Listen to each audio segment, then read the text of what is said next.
একটা মেয়ে কিভাবে তার সংসারকে আঁকড়ে রাখে।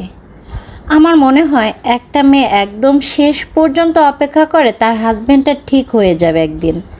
অধিকাংশ সময় হাজবেন্ডরা ছেলে থেকে পুরুষ হতে প্রায় 20 বছর সময় নেয়। ছেলেরা বিয়ে করার পর 5 থেকে 7 বছর পর্যন্ত সে বোঝেই না সে একটা আলাদা জগতে চলে এসেছে।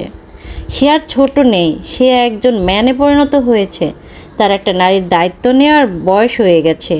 সে একটা নারীকে রেসপেক্ট করা, একটা নারীর সব কিছু ছেড়ে তার শেকড় পর্যন্ত কেটে আরেকটা গাছ লাগানো হয়েছে, আর একটা পরিবার লাগানো হয়েছে। সো এটার যে কত নার্সিং দরকার, এটা যে কত শুকনো শুকনো কারণে ব্যথা পায়, এই জিনিসটা পুরুষরা বুঝতে চায় না।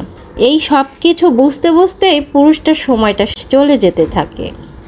একটা নারীর প্রত্যেক দিন অপমানিত হতে হয়, একটা নারীর প্রত্যেকটা দিন ত্যাগ স্বীকার করতে হয়, কিন্তু সে হাল ছাড়ে না।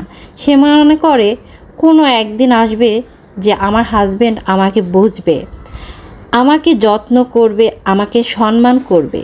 এই যে একটা নারীর আকাঙ্ক্ষা, প্রত্যাশা, আশা, এই আশার জন্য একটা সংসার কিন্তু টিকে যায়।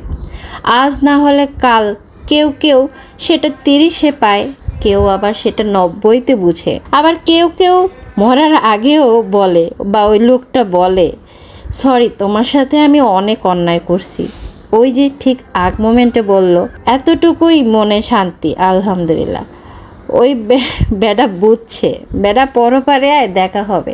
আসলে শেষ বয়সে বুঝেও লাভ কি।